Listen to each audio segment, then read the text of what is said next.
Welcome to my channel RMS academy. আশা করি সকল ছাত্রছাত্রী খুব ভালো আছো, খুব মন দিয়ে পড়াশোনা করছো। আজকের আমাদের এই ভিডিও আলোচ্য বিষয় হচ্ছে মাধ্যমিক 2025-এর জীবন বিজ্ঞান সাজেশন। মাধ্যমিক 2025-এর জীবন বিজ্ঞানের জন্য মোট 5টি ভিডিও আমি বানিয়েছি এবং এই 5টি ভিডিও জীবন বিজ্ঞানের 5টি চ্যাপ্টার নিয়ে হয়েছে। আজকে আমরা এই ভিডিওর 3 নম্বর চ্যাপ্টার নিয়ে আলোচনা করব। আজকে এটা হচ্ছে 3 নম্বর ভিডিও।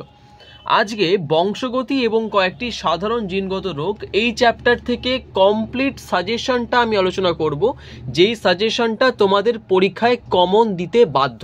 তোমরা এটা পড়ে গেলে পরীক্ষায় এই চ্যাপ্টার থেকে নিশ্চিন্তে থাকতে পারো।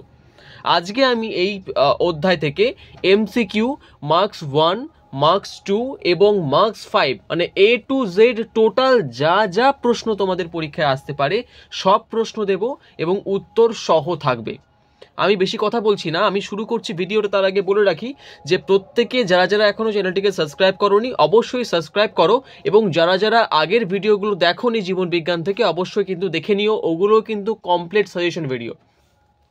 দেখো বিভাগ কতে বলছে এমসিকিউ ফার্স্ট কোয়েশ্চেন, নিচের কোনটি বংশগত রোগ নয়? টাইফয়েড। 2 নম্বর কোয়েশ্চেন, নিচের কোনটি মেন্ডেলের সূত্রের ব্যতিক্রমী ঘটনা? অসম্পূর্ণ প্রকটতা। কোনটি মেন্ডেল কর্তৃক নির্বাচিত চরিত্র নয়? আকর্ষের সংখ্যা। বিশুদ্ধ কালো গিনিপিগের জিনোটাইপ শনাক্ত করো। BBRR জিনোটাইপ নিচের কোন ফিনোটাইপকে নির্দেশ করে? কালো এবং কর্কশ। নেক্সট কোয়েশ্চেন বলছে একজন স্বাভাবিক পুরুষ ও স্বাভাবিক মহিলার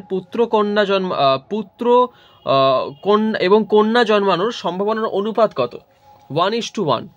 7 নম্বর কোয়েশ্চেন, দুটি সংকর লম্বা মোটর গাছের মধ্যে সংকরায়ন করা হলে পরবর্তী অপত্যজনুতে সংকর লম্বা মোটর গাছ পাওয়া যাবে 50%। বিশুদ্ধ জীবের জিনোটাইপ হলো BBRR। জেনেটিক শব্দটি প্রবর্তন করেন বেটসন। একটি সংকর লম্বা মটর গাছের সঙ্গে একটি বিশুদ্ধ লম্বা মটর গাছের সংকরায়ন করা হলে F1 জনুতে লম্বা মটর গাছ পাওয়ার সম্ভাবনা কত? 100%।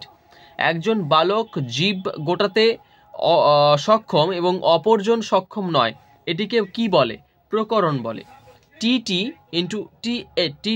মানে বড় হাতের দুখানা টি আর ছোট একটা বড় হাত একটা ছোট হাত, মানে হচ্ছে একটা প্রকট এবং প্রকট প্রচ্ছন্ন থেকে উৎপন্ন লম্বা মটর গাছের শতকরা পরিমাণ কত?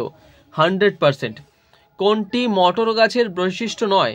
ফুলের বর্ণ লাল এবং গোলাপি। কোন জীবের জিনের গঠনগত স্থায়ী পরিবর্তনকে কি বলে? মিউটেশন বলে। একজন পুরুষ এবং একজন মহিলার 3 কন্যা আছে, চতুর্থ সন্তান পুত্র হওয়ার সম্ভাবনা কত? 50%। যারা যারা ভিডিওটা দেখছো প্রথম থেকে শেষ পর্যন্ত দেখবে, ভিডিওর অন্তিম লগ্নে কিন্তু ভিডিওটা আরও ইন্টারেস্টিং হবে এবং শেষ পার্টে ভিডিওর একদম শেষে আমি তোমাদের একটা গুরুত্বপূর্ণ কথা বলে দেবো, সেটা কিন্তু অবশ্যই শুনে যাবে, না শুনে কিন্তু ভিডিওটা শেষ করবে না। প্রত্যেককে খুব মন দিয়ে ভিডিওটা দেখো। চলে আসি কোয়েশ্চেন নাম্বার 16-এ। কোয়েশ্চেন নাম্বার 16 বলছে কন্যা সন্তান কখন বর্ণান্ধ হতে পারে? মা বাহক ও বাবা বর্ণান্ধ হলে। অটোজোম দ্বারা নিয়ন্ত্রিত নয় বর্ণান্ধতা। কোন ক্ষেত্রে F2 জনুর ফিনোটাইপ ও জিনোটাইপ অনুপাত উভয় 1:2:1 হয়? অসম্পূর্ণ প্রকটতার সমান। XC+ এবং XC এর ফিনোটাইপ হচ্ছে স্বাভাবিক বাহক কন্যা। রক্তক্ষরণজনিত রোগ হলো হিমোফিলিয়া। নিচের কোন দুটি গোলাকার সবুজ বীজযুক্ত মটর গাছের জিনোটাইপ প্রদর্শন করে? YYRR এবং YYRR। এটার মধ্যে ছোট y এবং বড় y এবং ছোট r এবং বড় r এর কিন্তু ভ্যারিয়েশন থাকবে, সেগুলো একটু ভালো করে দেখে যাবে। সেট 2 এর কোয়েশ্চেন, 22 নম্বর কোয়েশ্চেন, মেন্ডেলের দ্বিসংকর জননে ফিনোটাইপিক অনুপাত হলো 9:3:1। বর্ণান্ধ পুরুষের পুত্র সন্তান স্বাভাবিক হবে যদি স্ত্রী স্বাভাবিক বাহক হয়। বর্ণান্ধ মহিলার কন্যা সন্তান বর্ণান্ধ হবে যদি পুরুষ বর্ণান্ধ হয়। AABB ক্রস AABB এর সংকরায়নে উৎপন্ন জীবের প্রকৃতি নির্ণয় করো। বড় এ বড় এ বড় বি বড় বি কমা বড় এ ছোট এ বড় বি। চলে এসো নেক্সট কোয়েশ্চেন। আমি এই ভিডিওয়ে প্রত্যেকটা পার্টেই কমন দেওয়ার জন্য যে পরিমাণ প্রশ্ন তোমাদের দেওয়ার দরকার ছিল সে পরিমাণ প্রশ্ন দিয়েছি। আমার আজকের এই ভিডিওর লক্ষ্যটা তোমাদের স্পষ্ট করে দিই। আমার ভিডিওর লক্ষ্য হচ্ছে তোমাদের শর্ট কোয়েশ্চেন দেওয়া নয়, ছোট কোয়েশ্চেন দেওয়া নয়, অল্প কোয়েশ্চেন দেওয়া নয়। আমার লক্ষ্য তোমাদের পরীক্ষায় কমন দেওয়া। পরীক্ষায় কমন দেওয়ার জন্য তোমাদের যে পরিমাণ প্রশ্ন দেওয়ার প্রয়োজন, যা যা প্রশ্ন দেওয়ার প্রয়োজন আমি সবটুকু এর মধ্যে রেখেছি। যারা পরীক্ষায় কমন পেতে চাও তারা প্রশ্নের দিকে তাকিও না, কতগুলো প্রশ্ন আছে দেখে লাভ নেই।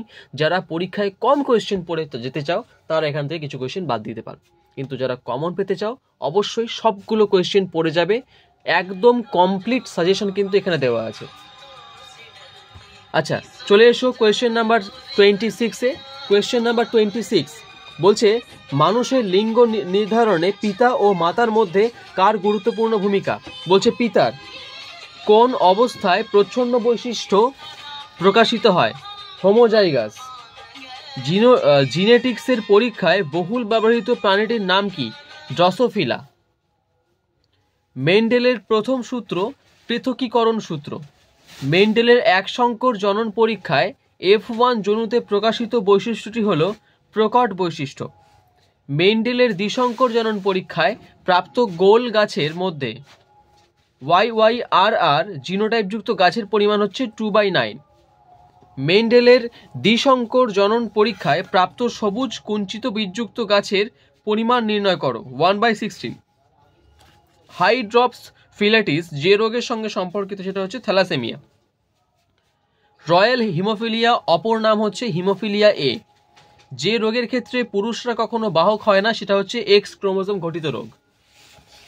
বেশি কোয়েশ্চেন নেই এমসিকিউতে, আর অল্প কিছুই কোয়েশ্চেন থাকবে। 36, হিমোফিলিয়ার জন্য দায়ী জিন মহিলাদের একটি এক্স ক্রোমোজোম থাকলে সেক্ষেত্রে মহিলাটি হবে বাহক। হিমোফিলিয়া আক্রান্ত পুরুষের জিনোটাইপ কিরূপ হবে দেখে নাও। 38 বলছে, বিবাহের পূর্বে বংশগত রোগের সম্ভাবনা সম্পর্কে পরামর্শ প্রদান করেন জেনেটিক্স কাউন্সিলর। পুত্রের দেহকোষে ক্রোমোজোম সংখ্যা 2n=4060। সে তার পিতার কাছ থেকে কতগুলি এক্স ক্রোমোজোম পেয়েছে? 0। আজকে এমসিকিউর জন্য আমি 39 অর্থাৎ 39টা প্রশ্ন রেখেছি। এমসিকিউ এবং মার্কস 1-এর প্রশ্ন কমন দেওয়াটা পরীক্ষায় একটা সত্যিই খুব কঠিন কাজ, কারণ এমসিকিউ এবং মার্কস 1-এর কোয়েশ্চেন তোমাদের চ্যাপ্টারগুলো থেকে প্রচুর আছে।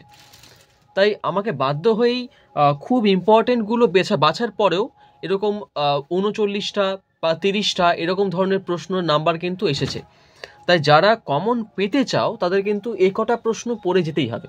তোমাদের একখানা চ্যাপ্টার থেকে কম না করে না হোক 200টা করে এমসিকিউ আছে, সেই 200টাকে কমিয়ে নিয়ে এসে 40টা 30টার মধ্যে নিয়ে আসা কিন্তু একটা বড় টাফ কাজ, এবং অত্যন্ত অনেক ভালো করে পড়ার পর ভালো করে অ্যানালাইসিস করার পরেই কিন্তু এটা করা যায়। তো সেই পরিমাণ অ্যানালাইসিস করার পরেই কিন্তু এই 39টা প্রশ্ন আমি বার করতে পেরেছি, এবং অত্যন্ত গুরুত্বপূর্ণ প্রশ্ন। তুমি বিশ্বাস করবে কিনা জানি না, কিন্তু এই সমস্ত প্রশ্নগুলোই কিন্তু পরীক্ষায় তুমি দেখতে পাবে। তুমি পরীক্ষা হলে গিয়ে দেখবে এর মধ্যে থেকেই প্রশ্ন আসবে। মার্কস 1-এর কোয়েশ্চেনে যাচ্ছি। যারা ভিডিওটা দেখছো অবশ্যই সাবস্ক্রাইব করবে এবং লাইক করবে। বংশগতিবিদ্যার জনক কাকে বলে? মেন্ডেল। ফিনোটাইপ ও জিনোটাইপের মধ্যে সম্পর্ক কি?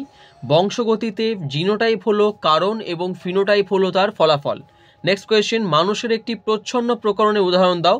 উত্তর হচ্ছে যুক্ত কানের লতি। 4 নম্বর কোয়েশ্চেন, সংকর অবস্থায় যে বৈশিষ্ট্যটি অপ্রকাশিত থাকে সেটি কি? উত্তর বলছে প্রচ্ছন্ন বৈশিষ্ট্য। নেক্সট কোয়েশ্চেন, মটর গাছের বিশুদ্ধ বেগুনি ও বিশুদ্ধ সাদা ফুলের মধ্যে কোনটি প্রকট এবং কোনটি প্রচ্ছন্ন বৈশিষ্ট্য? উত্তর হচ্ছে বিশুদ্ধ বেগুনি ফুল প্রকট ও বিশুদ্ধ সাদা ফুল হচ্ছে প্রচ্ছন্ন বৈশিষ্ট্য। কোয়েশ্চেন নাম্বার 6 বলছে, গোলাকার ও হলুদ বর্ণের বীজযুক্ত মটর গাছে সম্ভাব্য দুটি জিনোটাইপ কেমন হবে তা লেখো। অ্যান্সার বলছে বড় আর বড় আর ছোট আর ছোট আর, বড় আর বড় আর, ছোট ওয়াই এবং বড় আর ছোট ওয়াই ছোট ওয়াই।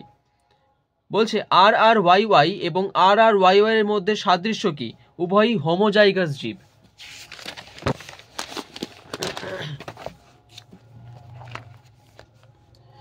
বংশগতির একক হিসেবে কাকে চিহ্নিত করা হয়? বংশগতির ধারক ও বাহক হলো জিনকে চিহ্নিত করা হয়। তারপরে কোয়েশ্চেন বলছে 9:3:3:1 ও 1:2:1 এই অনুপাত দুটির পার্থক্য লেখো। 9:3:3:1 হচ্ছে দ্বিসংকর জননের ফিনোটাইপিক অনুপাত এবং 1:2:1 হচ্ছে একসংকর জননের জিনোটাইপিক অনুপাত। একটি শুক্রাণু 22A+Y ক্রোমোজোম যুক্ত হলে ডিম্বাণু নিষেকের পর ভ্রূণের লিঙ্গ কী হবে? বলছে পুত্র। নেক্সট কোয়েশ্চেন 11 নম্বর কোয়েশ্চেন, মেন্ডেলের বংশগতি সংক্রান্ত সূত্রের একটি বিচ্যুতির উদাহরণ দাও। অসম্পূর্ণ প্রকৃতটা। কোয়েশ্চেন নাম্বার 12 বলছে এক্স ক্রোমোজোম বাহিত একটি রোগের নাম লেখো, হিমোফিলিয়া। 13 বলছে কোন বংশগত রোগে অন্তঃক্ষরা গ্রন্থি ক্ষতিগ্রস্ত হয়? Thalassaemia. Next question, Christmas haemophilia কেন হয়? খুব ইম্পর্টেন্ট কোয়েশ্চেন, একটুখানি আনকমন কোয়েশ্চেন, পরীক্ষায় কিন্তু এ ধরনের প্রশ্ন আসবে, একটু আনকমন টাইপ। বলছে ক্রিসমাস হিমোফিলিয়া কেন হয়? উত্তর হচ্ছে মানুষের রক্ততঞ্চনকারী ফ্যাক্টর 9 উৎপাদনকারী জিনের মিউটেশনের ফলে ফ্যাক্টর 9 উৎপাদন ব্যাহত হলে ক্রিসমাস হিমোফিলিয়া হয়। কোয়েশ্চেন নাম্বার 15 বলছে বর্ণান্ধতা রোগের বাহক কারা? মহিলা। পি জনু কি? একটা আরো ইম্পর্টেন্ট কোয়েশ্চেন, পি জনু কি? বলছে পরনিষেক বা সংকরণের জন্য নির্বাচিত বিশুদ্ধ চারিত্রিক বৈশিষ্ট্য সম্পন্ন দুটি জীবকে জনিত্রী জনু বা পি জনু বা মাতৃজনু বলা হয়। কোয়েশ্চেন নাম্বার 17, কোন রোগের ক্ষেত্রে জেনেটিক কাউন্সিলিং করা সম্ভব বলে তোমার মনে হয়? অ্যান্সার বলছে থ্যালাসেমিয়া। কোয়েশ্চেন নাম্বার 8, বিয়ের আগে জিনগত পরামর্শদান করে সন্তানের মধ্যে কোন জিনগত রোগের সম্ভাবনা কমানো সম্ভব? থ্যালাসেমিয়া। কোয়েশ্চেন নাম্বার 9, বিভেদ বা ভ্যারিয়েশন বলতে কি বোঝো? বংশগতিতে একই প্রজাতিভুক্ত জীবের আকার, আকৃতি ও ব্যবহারগত পার্থক্যকে বিভেদ বা ভ্যারিয়েশন বলে। কোয়েশ্চেন নাম্বার 20, রক্ততঞ্চনের জন্য দায়ী ফ্যাক্টরটির নাম কি? ফ্যাক্টর 9 বা পিটিএ বা প্লাজমা থ্রম্বোপ্লাস্টিন কম্পোনেন্ট। তিনটে নামই মনে রাখবে। 1 নম্বরের প্রশ্নের জন্য তোমাদের এই 20টা প্রশ্ন পড়তে হবে খুব ভালো করে। এমসিকিউর জন্য মাত্র আমি 39টা দিয়েছি এবং 1 নম্বরের জন্য 20টা দিয়েছি। হ্যাঁ, মাত্র বলছি কারণ তোমাদের চ্যাপ্টারে এর তুলনায় প্রায় 5 গুণ বেশি প্রশ্ন আছে। সেই 5 গুণকে 1 গুণে নামিয়ে আনাটা অনেকটাই কম। এবার আমি এই ভিডিওর যে মূল লক্ষ্য, তোমাদের পরীক্ষায় বড় প্রশ্ন কমন দেওয়া। মূল লক্ষ্য তো এটাই থাকে যে আমরা বড় প্রশ্নগুলো কমন পাবো। শর্ট কোয়েশ্চেন কমনটা পাওয়া যায়, কিন্তু বড় প্রশ্নগুলো কমন পাওয়াটা খুব ইম্পর্টেন্ট, কারণ বড় প্রশ্নে অনেকগুলো নাম্বার থাকে। সেই বড় প্রশ্নের কমন দেওয়ার সূচনাটা এখন থেকে শুরু হবে। এবার আমি মার্কস 2 এর কোয়েশ্চেনে ঢুকবো। প্রত্যেকটা প্রশ্ন কিন্তু ভিভিআই ইম্পর্টেন্ট প্রশ্ন, কেউ ইগনোর করবে না, খুব মন দিয়ে ভিডিওটা দেখবে। এবং আগে থেকেই বলছি, যে সমস্ত ছাত্রছাত্রী কোনো প্রশ্নের উত্তর খুঁজে পাবে না তারা ডেসক্রিপশন বক্সে দেওয়া টেলিগ্রাম গ্রুপে জয়েন হও এবং সেখানে প্রশ্নটি আমাকে স্ক্রিনশট দিয়ে পাঠাও, আমি তোমাদের উত্তর পাঠিয়ে দিচ্ছি। মার্কস 2 এর প্রথম প্রশ্ন হচ্ছে প্রকরণের কারণ কি? 2 নম্বর কোয়েশ্চেন, মানব দেহের বংশানুক্রমিকভাবে সঞ্চালিত প্রকরণের দুটি উদাহরণ দাও। জেনেটিক কাউন্সিলিং এর গুরুত্ব লেখো। এক্স ক্রোমোজোম সংযোজিত রোগগুলির প্রকাশ স্ত্রী অপেক্ষা পুরুষ দেহে বেশি হয় কেন? অত্যন্ত গুরুত্বপূর্ণ প্রশ্ন। হেটেরোজাইগাস জীব বলতে কি বোঝো? বিশুদ্ধ জীব বলতে কি বোঝো? প্রকট বৈশিষ্ট্য কাকে বলে? প্রচ্ছন্ন বৈশিষ্ট্য বলতে কি বোঝো? অপত্যজনু বলতে কি বোঝো? মহিলাদেরকে কেন হোমোগ্যামেটিক লিঙ্গ বলা হয়? একসংকর জননের পরীক্ষা থেকে মেন্ডেলের সিদ্ধান্ত সূত্রের আকারে লেখো। টেস্ট ক্রস কি এর গুরুত্ব লেখো। 3 স্টার কোয়েশ্চেন। পিতামাতা উভয়ই থ্যালাসেমিয়া বাহক হলে সন্তান আক্রান্ত হওয়ার সম্ভাবনা কিরূপ? পিতা থ্যালাসেমিয়া বাহক এবং মা আক্রান্ত হলে তাদের সন্তান আক্রান্ত হওয়ার সম্ভাবনা কিরূপ? এই ধরনের প্রশ্ন কিন্তু পরীক্ষায় আসবে। খুব একটা কোয়েশ্চেনের ডিফারেন্স থাকবে না, কিন্তু কনফিউজিং এই জায়গাটাই লাগবে, কারণ প্রশ্নে তো ডিফারেন্স খুব কম। প্রশ্নগুলো দুখানা প্রশ্ন শুনতে একই রকম লাগছে, কিন্তু অ্যান্সারটা কিন্তু আলাদা। 15 বলছে একজন হিমোফিলিক মহিলার সঙ্গে স্বাভাবিক পুরুষের বিবাহ হলে তাদের সন্তান আক্রান্ত হওয়ার সম্ভাবনা কিরূপ? নেক্সট কোয়েশ্চেন, হিমোফিলিক পুরুষের সঙ্গে হিমোফিলিয়ার বাহক মহিলার বিবাহ হলে তাদের পুত্র সন্তান আক্রান্ত হওয়ার সম্ভাবনা কিরূপ হবে? হিমোফিলিক পিতা ও স্বাভাবিক মাতার কন্যা সন্তান আক্রান্ত হওয়ার সম্ভাবনা কিরূপ? হিমোফিলিক স্বাভাবিক বাহক মহিলার সঙ্গে স্বাভাবিক পুরুষের বিবাহে উৎপন্ন সন্তানদের আক্রান্ত হওয়ার সম্ভাবনা কীরকম? এই যে 13 থেকে 18 পর্যন্ত যে কটা প্রশ্ন দিলাম, এই কটা প্রশ্ন খুব ভালো করে করো। এই কটা প্রশ্নের মধ্যে থেকে তুমি পরীক্ষায় একটা প্রশ্ন কমন পাবে। কোয়েশ্চেন নাম্বার 19 বলছে প্রোটোনোপিয়া ও ডিউটেরোনোপিয়ার কারণ লেখো। 20 নম্বর বলছে প্রচ্ছন্ন বৈশিষ্ট্য সর্বদাই বিশুদ্ধ হোমোজাইগাস অবস্থায় প্রকাশ পায়। নেক্সট কোয়েশ্চেন, জিনোটাইপ ও ফিনোটাইপের মধ্যে সম্পর্ক স্থাপন করো। কোয়েশ্চেন নাম্বার 22 বলছে প্রচ্ছন্ন জিন বা বৈশিষ্ট্য সর্বদাই বিশুদ্ধ হোমোজাইগাস অবস্থায় প্রকাশ পায়, উক্তিটির যথার্থতা লেখো। কোয়েশ্চেন নাম্বার 23 বলছে মটর গাছের সংকরায়ন পরীক্ষায় বীজ সংক্রান্ত মেন্ডেল নির্বাচিত মটর গাছের 2 জোড়া প্রকট ও প্রচ্ছন্ন গুণ চিহ্নিত করো। 24 নম্বর বলছে পুরুষকে হেটেরোগ্যামেটিক প্রকৃতির বলা হয় কেন? একটি জীবের জিনোটাইপগত বৈশিষ্ট্য AABBCC, এই জীব থেকে কত প্রকার গ্যামেট উৎপন্ন হতে পারে? খুব সহজ প্রশ্ন, পারবে তোমরা সবাই, কিন্তু প্রশ্নগুলো প্র্যাকটিস করতে হবে। একটি বিশুদ্ধ বেগুনি ফুল, বিশুদ্ধ সাদা ফুল যুক্ত গাছের সংকরণে উৎপন্ন ফিনোটাইপিক ও জিনোটাইপিক প্রকৃতি লেখো। কোয়েশ্চেন নাম্বার 27 বলছে সংকর লম্বা ও বিশুদ্ধ বেটে মটর গাছের সংকরায়নে উৎপন্ন ফিনোটাইপ ও জিনোটাইপের প্রকৃতি কিরূপ হয়? কোনো দম্পতির একাধিক কন্যা সন্তান জন্মানোর পরেও পুত্র সন্তান জন্মানোর সম্ভাবনা কেমন? কোয়েশ্চেন নাম্বার 29 বলছে মাতা স্বাভাবিক, পিতা বর্ণান্ধ হলে পুত্র সন্তান আক্রান্ত হওয়ার সম্ভাবনা কিরূপ? 30 বলছে মাতা বর্ণান্ধ ও পিতা স্বাভাবিক হলে তাদের কন্যা সন্তানের আক্রান্ত হওয়ার সম্ভাবনা কিরূপ? বর্ণান্ধতার স্বাভাবিক বাহক মহিলার সঙ্গে আক্রান্ত পুরুষের বিবাহে উৎপন্ন সন্তানদের আক্রান্ত হওয়ার সম্ভাবনা কিরূপ? কখন কন্যা সন্তানের বর্ণান্ধ হওয়ার সম্ভাবনা থাকে তা নির্ধারণ করো।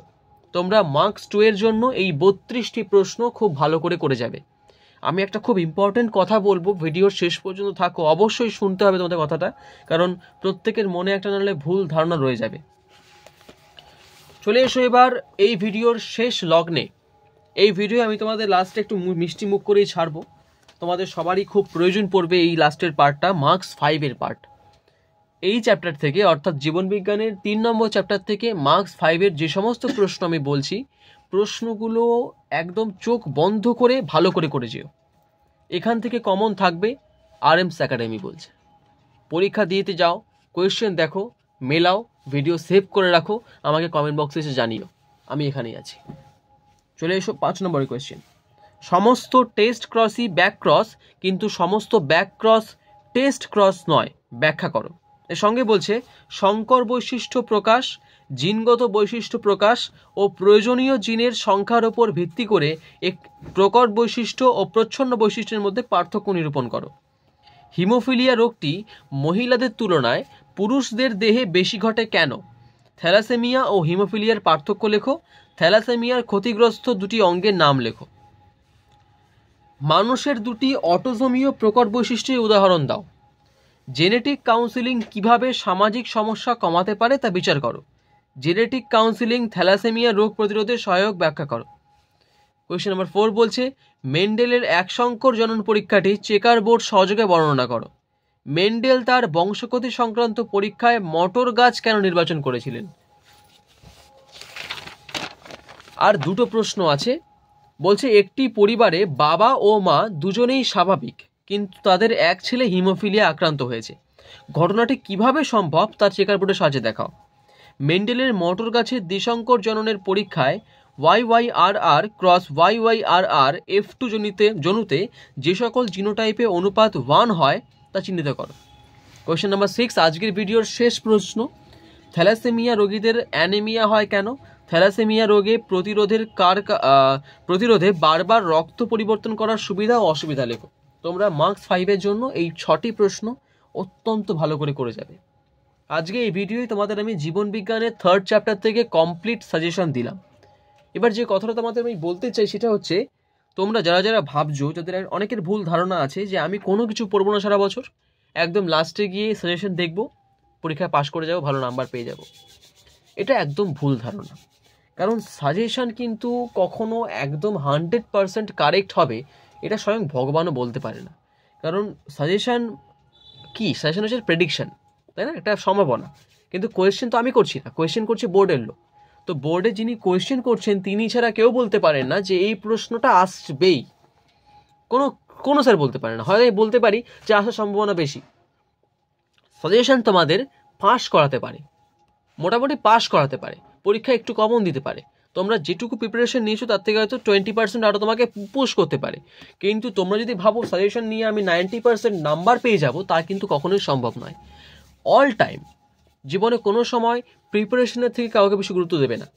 প্রিপারেশন আগে হার্ড নাও, ভালো নাম্বার পেতে গেলে ভালো প্রিপারেশন নিতে হবে এবং তারপর সাজেশনকে গুরুত্ব দাও। আমি এটাও বলছি, আজকে আমি যে সমস্ত প্রশ্ন দিয়েছি এগুলো তোমাদের পরীক্ষায় আসার সম্ভাবনা প্রবল। এখান থেকে প্রশ্ন তোমরা কমন পাবে। তোমাদের টেস্ট পেপার সব কিছু ঘাঁটার পরে এই সেটটা করা হয়েছে। যেভাবে প্রতি বছর আমরা তোমাদের পরীক্ষায় কমন প্রশ্ন দিই সেভাবেই দেওয়া হয়েছে। এখান থেকে তোমরা কমন পাবে, কিন্তু তার থেকে বড় কথা হচ্ছে প্রিপারেশনটা ভালো করে নাও। কেউ কিন্তু সাজেশন করেই বসে থেকো না, এই কটা প্রশ্নই করব আর কোনো প্রশ্ন করব না, এই মেন্টালিটি কেউ নিও না। প্রত্যেকে পড়াশোনা করো, প্রিপারেশন নাও এবং তারপরে সাজেশনটা দেখো। Okay, good luck, best of luck পরীক্ষার জন্য। খুব মন দিয়ে পড়াশোনা করো। দেখা হবে নেক্সট ভিডিওয়। আর মাত্র 2টো ভিডিও থাকবে জীবন বিজ্ঞান থেকে, এরপর জীবন বিজ্ঞান কমপ্লিট শেষ হয়ে যাবে। এরপর আমি ফিজিক্যাল সায়েন্স শুরু করব। ফিজিক্যাল সায়েন্সের এরকম পার্ট বাই পার্ট প্রত্যেকটা চ্যাপ্টার থেকে কমপ্লিট সাজেশন দেবো। তাই অবশ্যই যারা এখনও সাবস্ক্রাইব করোনি দ্রুত সাবস্ক্রাইব করো।